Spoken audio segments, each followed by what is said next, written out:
Welcome back, kings and queens, to Psychology Every Day.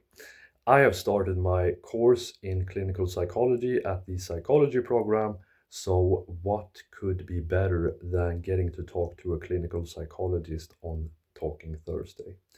Today, I have the absolute pleasure of bringing you an interview I got to do with Annika Norell, who, besides being just an amazing person and extremely intelligent, is a licensed clinical psychologist as well as an associate professor at Örebro University.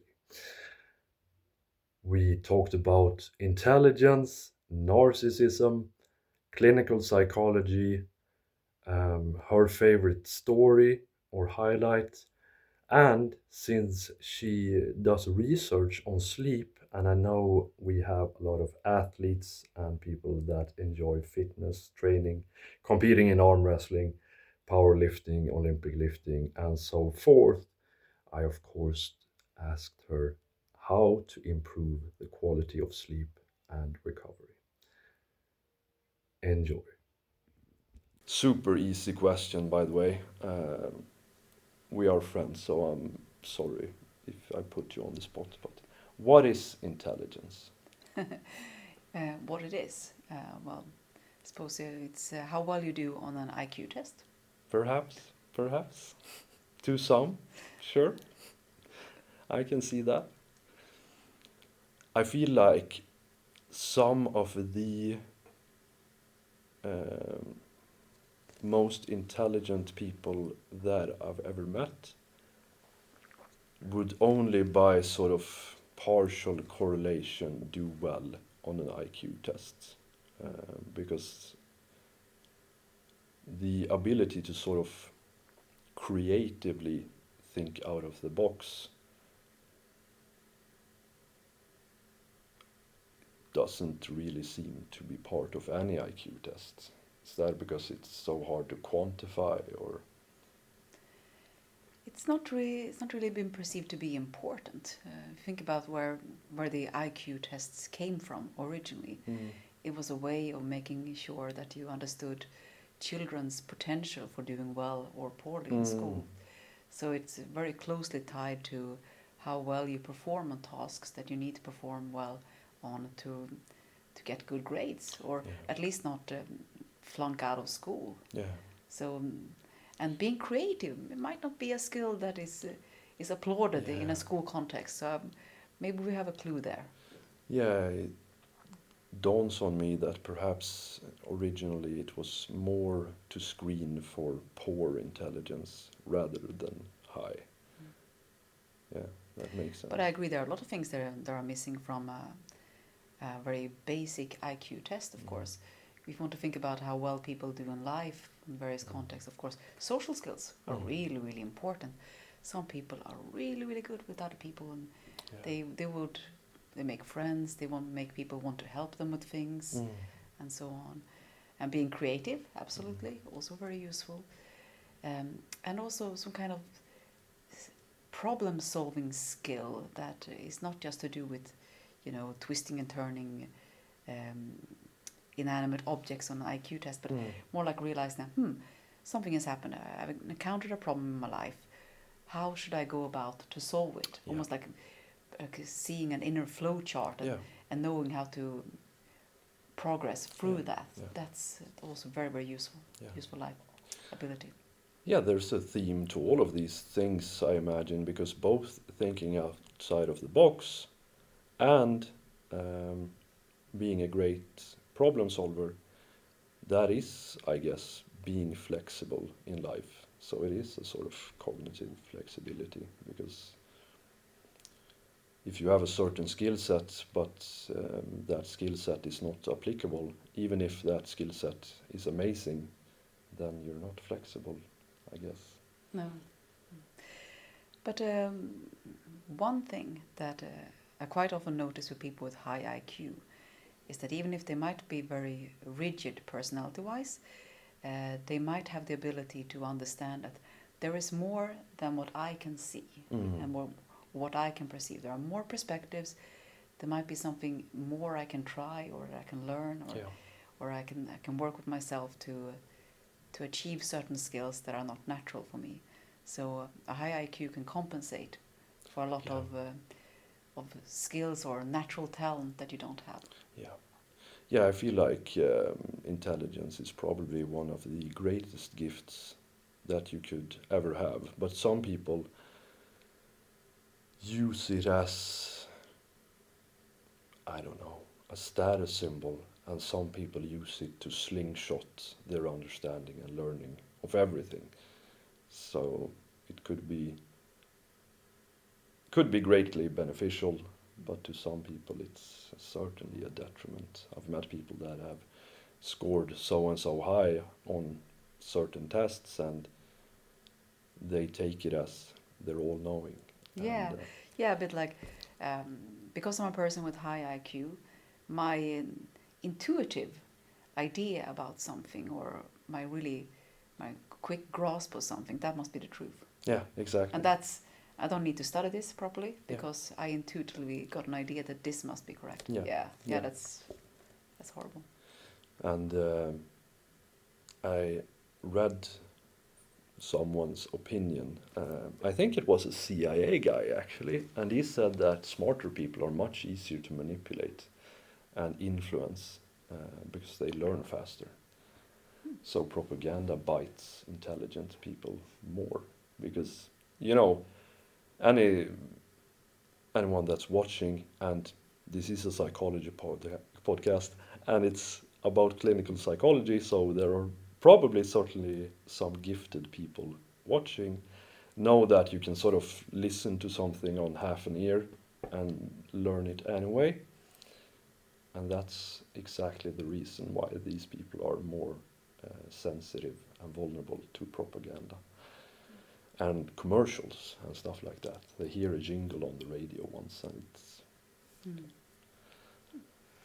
Interesting, because you also think that maybe higher intelligence could also be protective, because you might be realizing some inconsistencies in an argument, in the reasoning behind why a certain product or a political idea would be great, and so on. Yeah, that would be. We learned about, was it type 1 and type 2 decision making, autonomous versus active. And if you can apply that, then I think that's the best. But if you don't, then it sucks. Let's see. So I've talked to mostly a lot of different athletes on the podcast, and I try to get to the sort of archetype of what makes a great athlete or an arm wrestler or an Olympic lifter. But I thought for this one, we're going to switch it up. What makes a trash clinician? Yeah. Ooh, where do I start? When thinking about a clinical psychologist, someone who works with psychotherapy and assessments of patients, someone who's really bad at it, I would say that someone who doesn't have people skills, someone who's not very good about creating the ability of the client or the patient to trust you, who doesn't have the insight to understand when they've done or said something that to make the patient or client reject something or feel hurt or something like that, because you have to be able to mend the relationship if you do something that's hurtful or and so on. So that's two things that are a flashy clinician. A third thing is that if you don't realize that you need to be constantly learning all the time, because psychotherapy techniques, they come and go, they are improved, they are discarded. There's always something happening there. And if you keep doing the same method you were taught 20 years ago, you're probably not using the best method anymore. Probably not.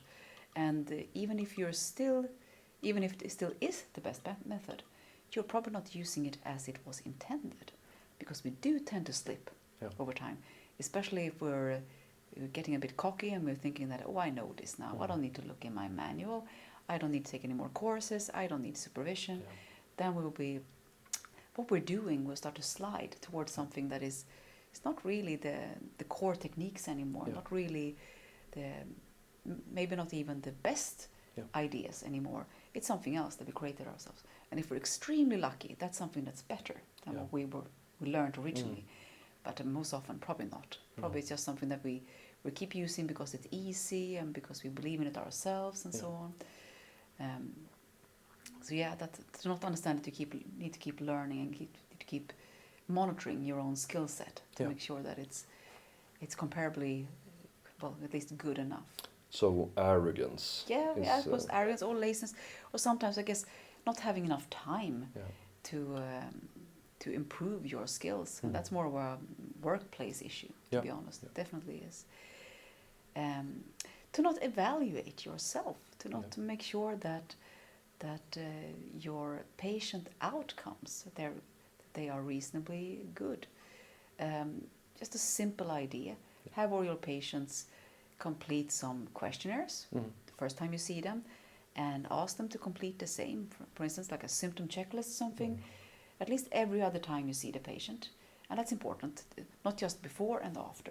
Because a lot of patients will terminate therapy prematurely because they feel well enough now, I don't need you anymore, bye-bye. And then you never get an after assessment. Or because they get angry with you. And then they definitely don't want to complete anything that you send to them afterwards.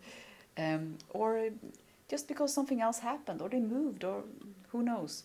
And you won't know how well they did. So having some kind of continuous assessment is very important. Because whenever the last session is, then you will know what they were at. How depressed they were, how anxious they were, and so on. And also good if you could have a few items on that checklist or questionnaire that deals with the relationship to you also as a therapist. So how much they've been thinking about what you talked about last time, or if they changed anything, and so on. So keep assessing yourself and the patient outcomes. That's important. And how do you weigh? Let's talk about, first of all, cluster B. Narcissism is a word that gets thrown around a lot. Can you explain in a clinical setting what narcissism actually is as a diagnosis? What it is like in a patient, and not just like the popular kind of Yeah, idea exactly. about, Like the actual, my awful boss or something like that. In a patient that we might meet in, for instance, psychiatry, I'd say it's someone who they're not gonna seek help because they think, oh, there's something wrong with my personality. No. Maybe a few will now when there are special clinics for it and so on, and more people are aware of it, but that's not the generic person with narcissism. The person you will meet is someone who has maybe a depression or lots of anxiety issues, or maybe issues with stress. So you think that this is going to be a regular CBT treatment or something like that. You meet the patient, start asking them about their previous life, and then after a while you start thinking, that's a bit peculiar. There have been maybe a lot of romantic breakups or relationships that seems to have been very dramatic and problematic and full of conflicts. I also realized that there have been issues at multiple workplaces, not just one, but multiple workplaces, where it always seems like the patient in question is the one who seems that everyone else has wronged this person somehow. So you see a pattern there, and maybe you're asking about friends or interests outside work and so on, and you realize that in these contexts too there seem to be a lot of conflicts or the idea that other people have wronged me and I'm a special person and so on. So what I would say is characteristic is that there is someone who is presenting with very common symptoms of not feeling well psychologically, like being a bit depressed or having anxious problems or stress problems. But once you start looking at the life history and how they perceive themselves, that's when you see that there's something that is a little bit different, a little bit off. And sometimes these patients, they're not really here voluntarily. They don't really think they need therapy because There's So nothing wrong with their heads, not at all. No. the problem is yeah. more so the sort of incongruence between their perception of themselves and their lives that they Yeah. might not feel is. Yeah. Because we talked about, well, you and I talked about the sort of how different sort of personality disorders is basically just people that doesn't really fit into society. We talked about the feminine archetypes of 100 years ago, where some of them would certainly be classified as schizoid or schizotypal, and the narcissist is really, to me, one of the most fascinating ones, because you have people like Zlatan Ibrahimovic, Muhammad Ali, and a lot of widely successful people that I have would just score off the charts on grandiose narcissism, and they say that their delusion is part of their success. This sort of belief that they could fly if they wanted to, because that sort of enables them to. It enables them to live the unbalanced, unhealthy life, knowing that it will lead to, slaying the dragon. Whereas a normal person, if you had no sort of expectation of actually becoming the thing, it would be moronic to live in that way, to sort of go to 14 soccer practices a week if you believe that you will never amount to anything. But I think what people with famous people who may or may not have narcissism, because we don't know, we haven't assessed them, what they have in common in many ways is that Yeah, I wanna. they're also very Sorry, good about. I just want to say that I am not saying they are narcissistic, because they aren't suffering, and they would probably never get the diagnosis, Yeah. but they would certainly. But you at least have at least some kind of reason to think that maybe their self-confidence or self-esteem is a little bit inflated. Yeah. Anyway, but what they do seem to have in common also is that they have a lot of grit. Yeah. They worked really hard to get to where they are. So it's not just an idea that I'm super special, I should be famous. They've also worked really, really hard Yeah. to get there. Yeah. So it's hard to say whether any kind of narcissistic traits is something that's been helpful for them, or if they are where they are in life, despite their narcissistic traits. Yeah. Because these traits usually creates a lot of conflict around people, and that's not really what you need if you're trying to get somewhere from zero to successful and famous. Yeah.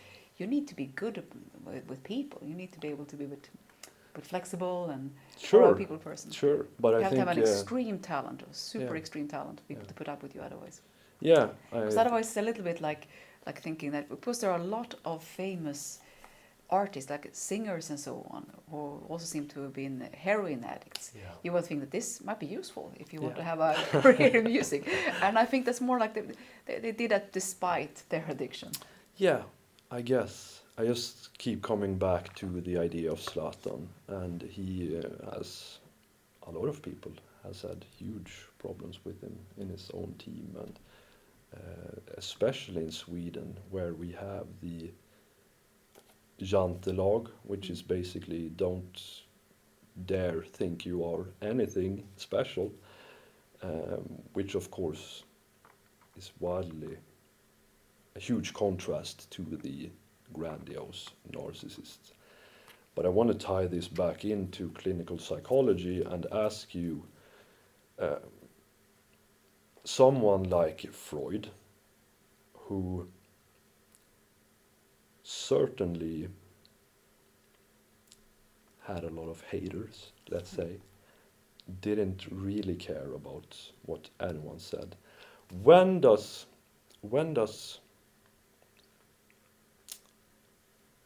believing in yourself above what everyone else says become the most valid option? And follow-up question, psychologists, we've talked about in my clinical psychology course how psychologists have certain guidelines and frameworks put upon them by the system of the healthcare, while they are often, not always, certainly, but often more educated and understanding of how to do therapy. So when do you say fuck off to guidelines and frameworks that are put upon you and put either your own sort of experience and ideas above that, or the results that you get? Because that is very different between Freud and Jung. Freud, most of all, as far as I can tell, trusted himself. And Jung, both of them didn't care anything about what anyone else said, but Jung trusted the results. And how do you reflect upon that? Oh, I can see many questions in one here, but I think as a clinical psychologist in Sweden, once you've done your like an internship afterwards for a year and so on, you get a license to practice, and that's tied to you personally. So that means we need to make sure that we are using the best of our judgment together with what is evidence-based, and also that we weigh in what the client or the patient, their characteristics and their wishes and so on.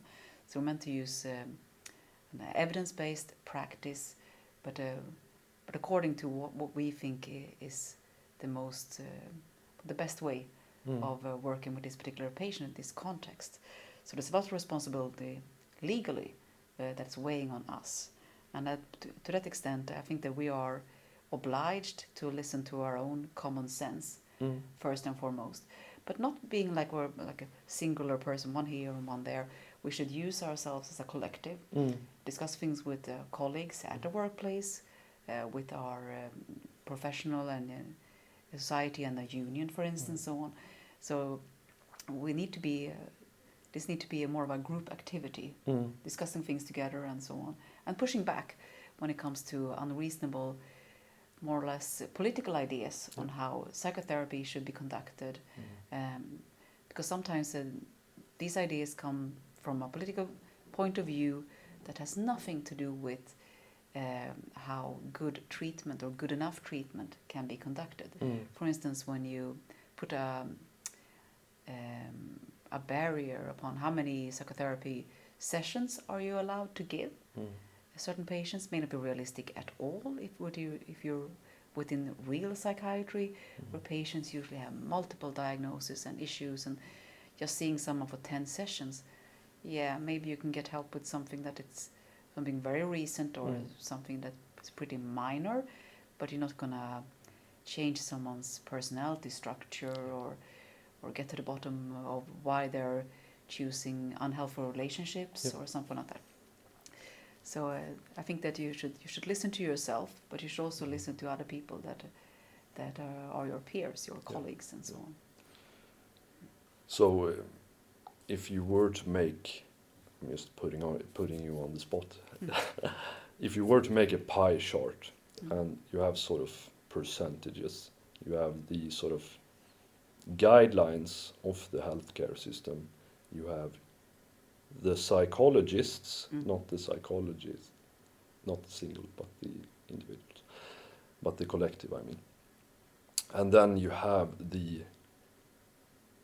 result that you keep seeing, and then you have the evidence. Because, let's say, the Jungian example is that there is, back then, and still is, quite weak evidence for using dream interpretation in a clinical setting, but he said that he could not let himself stop doing it because he saw such consistent, amazing results in his patients. So of those four, how would you sort of put them in percentages. I'm just going to check so the camera keeps running. You can, yeah, no problem.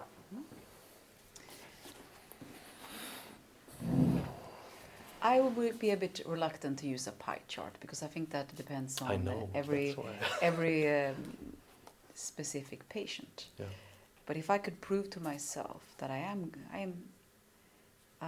giving good therapy, I'm seeing great results, whatever I'm doing, I'm doing really well here. I will continue doing so. Yeah. I will be prepared to defend it. Yeah.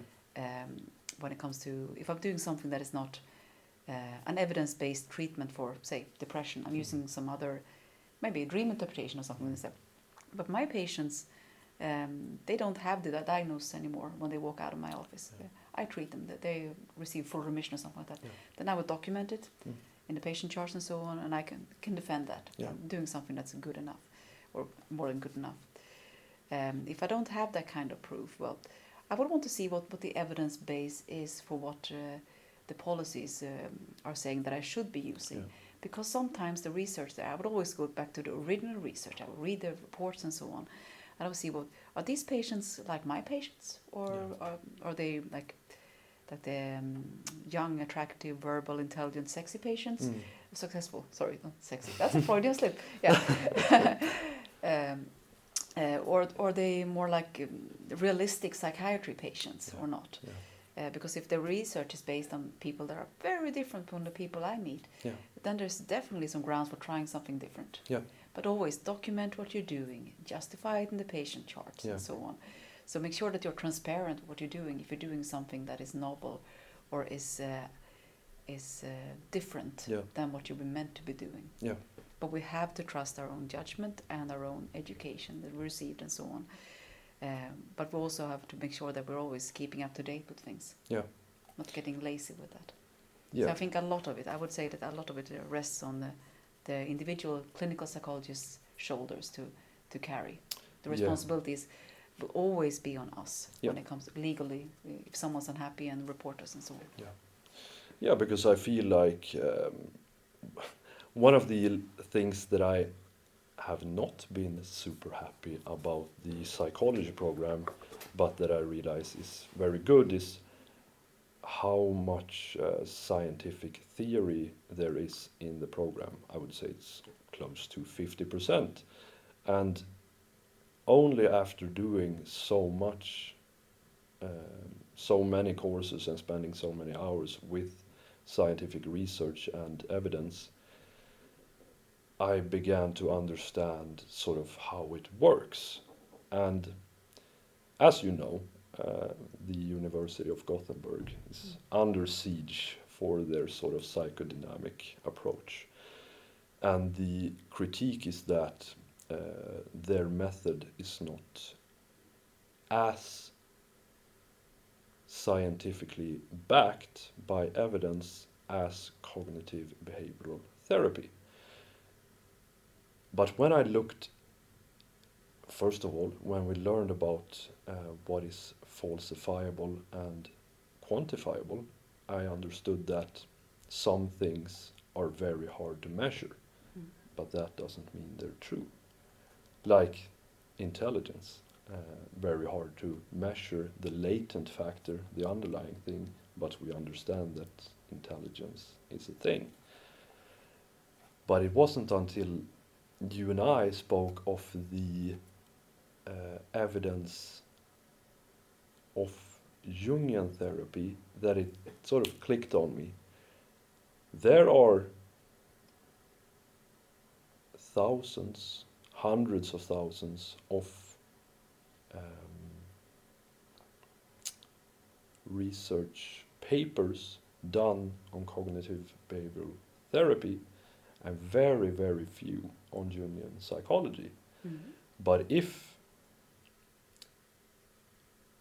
for someone that understands this, they just look at the sort of validity of the research and the effects, but someone that doesn't understand this will just look at, oh, there's literally 1,000 times much more evidence on cognitive behavioral therapy, not realizing that it's because it's literally infinitely much easier and cheaper to do research on cognitive behavioral therapy than it is on Jungian psychology, because In what way is it cheaper? Because psychotherapy trials, they're extremely expensive. Take it from me, I've done a few of those.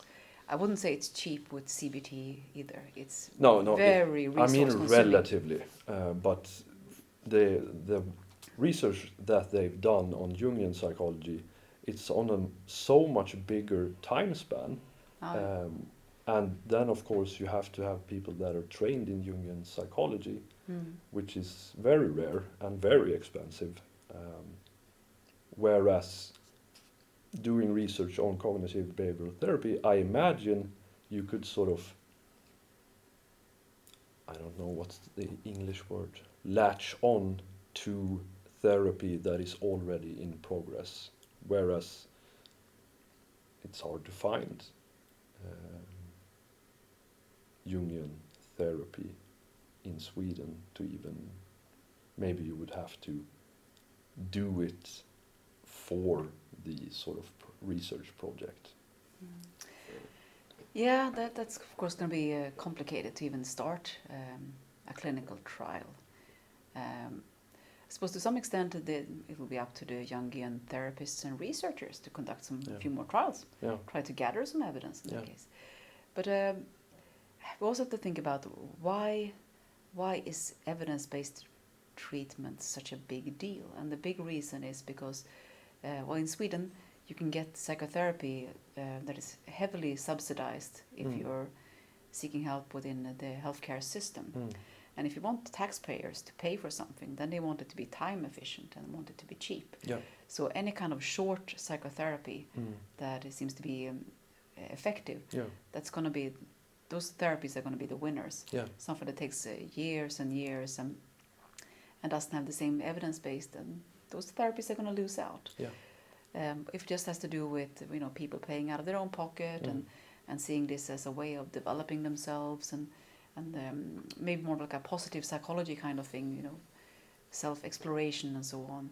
So what? Then they might not be too concerned about the evidence base of it as long as it feels like what I'm doing when I'm seeing my therapist, it feels meaningful.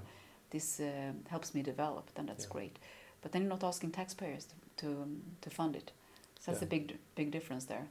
If you want the Jungian therapy to get into the healthcare system, then there's going to be need to be scaled down to something that could be maybe 20 sessions at the very, very most. And an education in Jungian therapy that you could maybe do over a year and a half part-time if you have a relevant profession already that, counseling or psychotherapy of some kind. So it would need to be more distilled and more distinct. Well, you understand this obviously as a researcher and someone that does science in the field, but I feel like the guidelines are set by people that are not properly educated in scientific research. Now that's completely true. That's a different matter. They are not. No, that's usually or very often people who are professional report makers in various kinds. They're good about writing reports, gathering information, and so on. And sometimes it's politicians. But it's not often people who have a long education in psychotherapy or working professionally as it. Well, we have some exceptions, of course. We have the reports, some government reports on various kinds of disorders or problem areas like sleep and depression and so on, where people who have clinically relevant experience and the research background will come together and make decisions about what the Swedish guidelines should be based on research. It's a bit different. But in a specific region in Sweden, it could be very arbitrary what the decision is made about what kind of therapy we should offer for a different for a specific condition, and it can vary greatly, which means that there is no consensus on what we should be using. So Yeah, because from what I've understood, both from the, of course, Carl Rogers sort of passive listening, encouraging therapy has some traction, but both the Rogers people, the Freud people, and the Jung people point to sort of perhaps arrogantly, but perhaps not, that we understand this much better than the report makers. And what they're basically saying, especially the Jungian crowd, is that they made a documentary about Biggest Loser, where it turned out afterwards all of the participants gained back their weight and became more unhealthy. And from what I've read in a meta-analysis on Jungian therapy, not only were the results at specific timelines in approximation of the cognitive behavioral therapy, perhaps a bit less, but the differences sort of on the follow-up a year after or 3 years after were just massive, where the Jungian therapy had sort of planted a seed that would improve life quality over time in a drastic sort of fashion compared to cognitive behavioral therapy. I'd love to read that study, so maybe you could send it to me later. But what I know when it comes to CBT studies that has done follow-ups over longer periods of time soon, the results are pretty much pretty stable. Of course, some people would always remit back to what it was. But I don't think the quality of life is something they would look at very often when it comes to CBT research. Yeah. So it might be different outcomes also. Most often you look at how anxious are you after 3 years after therapy, if you have that kind of long follow-up or so. So it's more focused on the negative kind of aspects than rather than the positive ones. Because you could be a very anxious person and have a great quality of life. Yeah, well, at least two things are possible at the same time.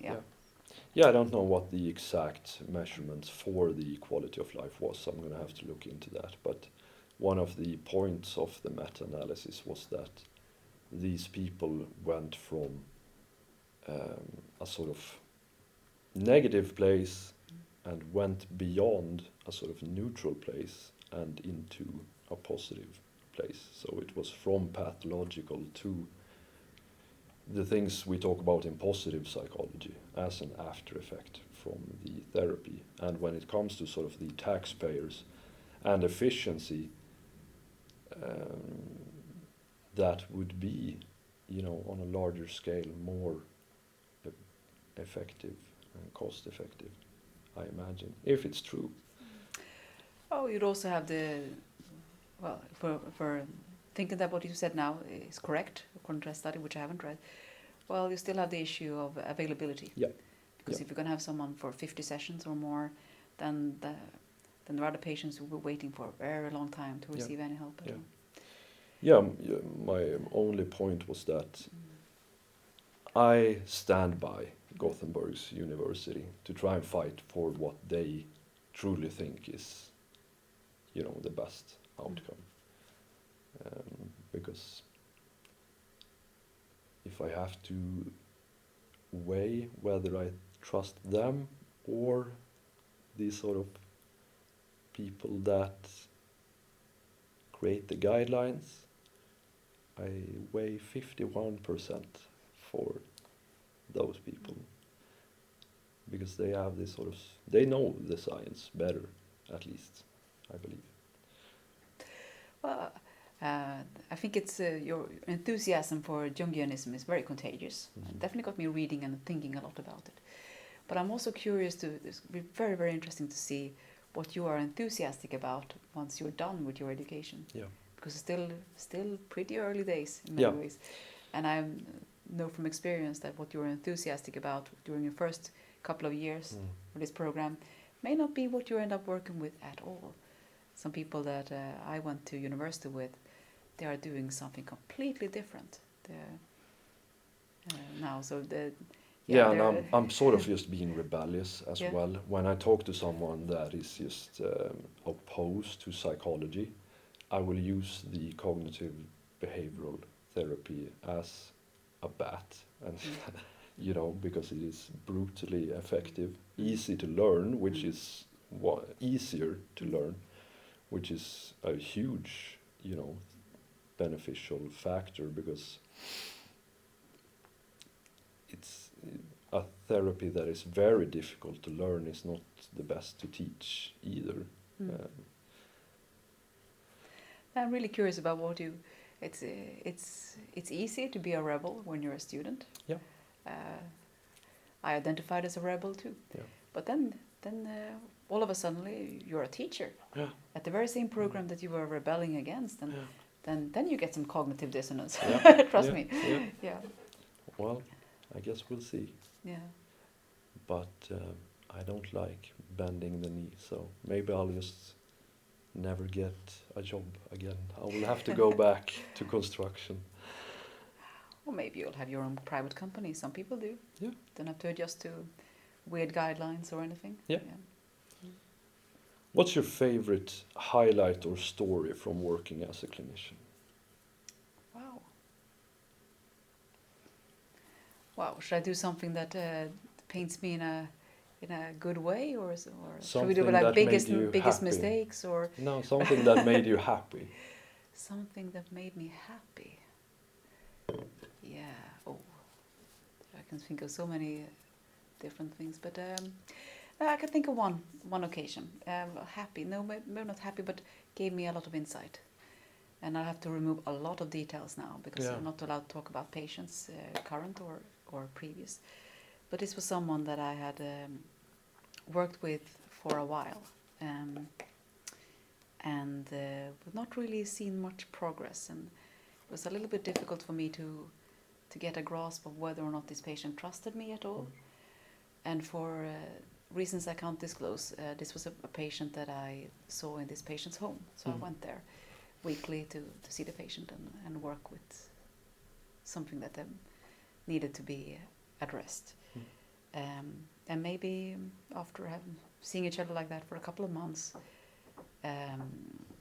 and realizing the patient had not done their homework again, and the session seemed to be a little bit that the patient was avoiding things, and we were not really using the time as we should.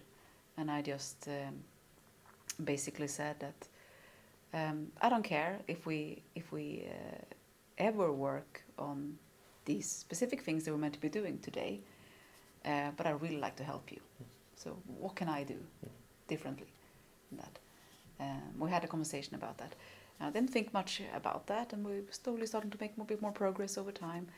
And at the end of our time together, the patient actually brought it up and said that that's when I started trusting you. And then I realized that the genuine will to help and being a real person, that's one of the most powerful tools we have. So being ourselves and being genuine in what we, in the wanting what's best for people, or for people to feel better, that's a really, really strong kind of, should I say energy now, or something too new age, but that's something that is... It's the best vibe. Yeah, best vibe. Definitely, Yeah, must feel great to sort of know and understand that you made an impact in someone's life on, of course, many occasions.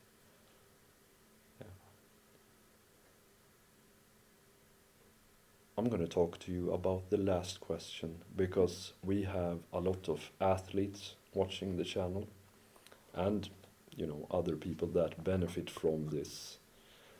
What are the most efficient or effective ways to improve sleep quality?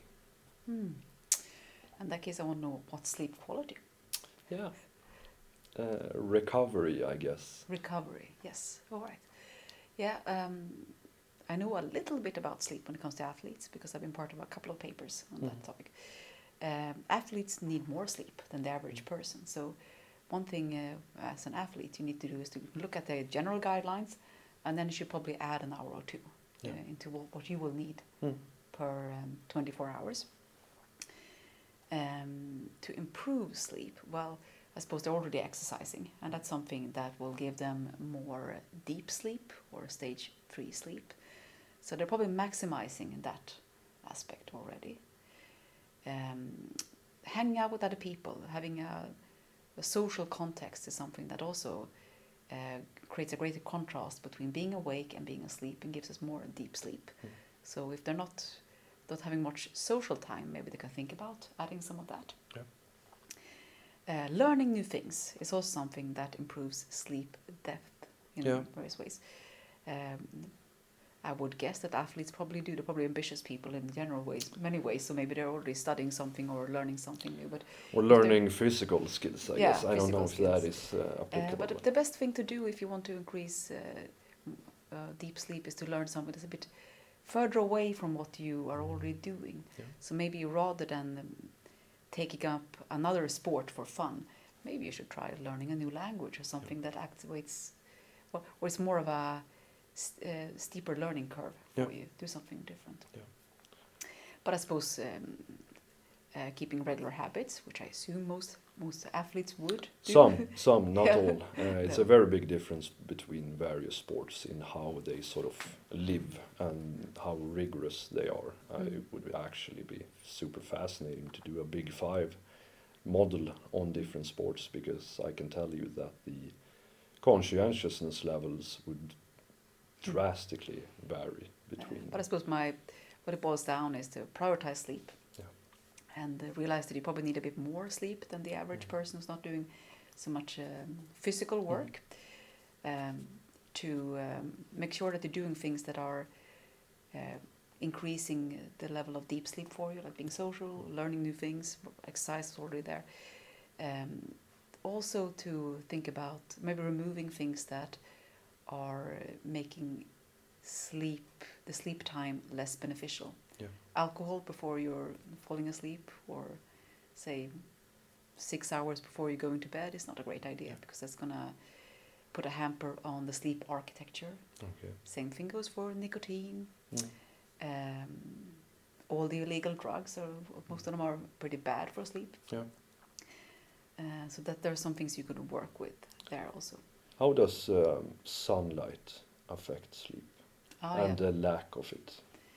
Well, if you get sunlight in the morning and up till early afternoon, then that will have a beneficial effect on sleep, because it will affect melatonin for you.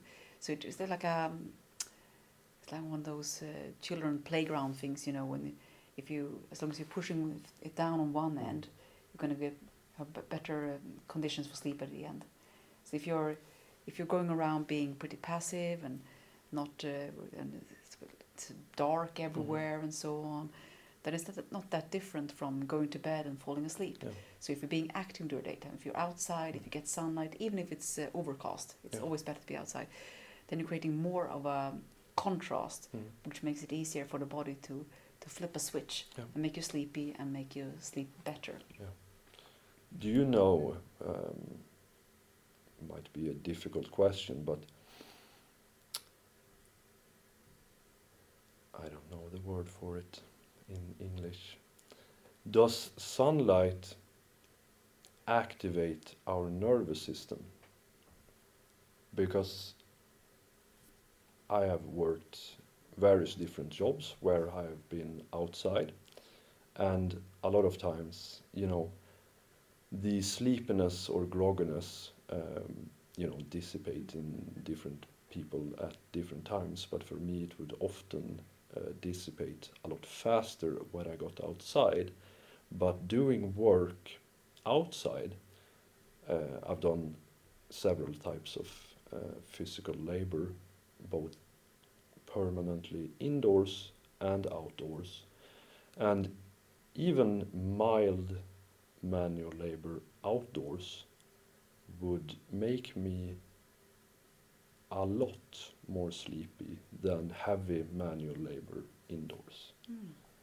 I remember being a lumberjack, and everyone in the car except the driver would pass out when we quit at 4 p.m.? Oh, that's a very good question. Because I think of various things. So if you're actually being in a forest, so we're in a forest. Yeah.